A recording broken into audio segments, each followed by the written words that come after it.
Hello everyone and welcome back to our YouTube channel. In this video, I'm going to show you how to fix Meta AI app not working. First, we'll start with something very simple yet powerful.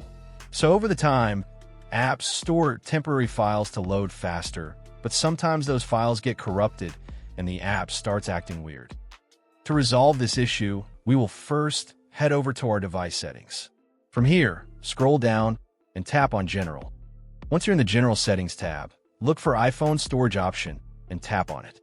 Over here, you can either search for the app or you can scroll down and look for it. Then tap on the app. On the next screen, you need to tap on the Offload app option. A confirmation pop-up will come up. Now tap on the Offload app option here. It'll take a bit for processing, and then a reinstall button will show up. Simply tap on it to reinstall the app. This should resolve the issue, but if it doesn't, then you need to check if the app is running an older version. Head over to App Store. From here, double tap on this search icon in the bottom right corner, and then search for the app.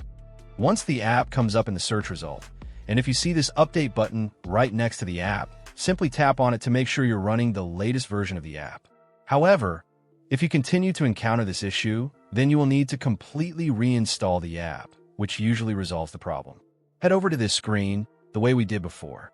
And over here, tap on the Delete App option here to uninstall the app from your device. A confirmation pop-up will come up.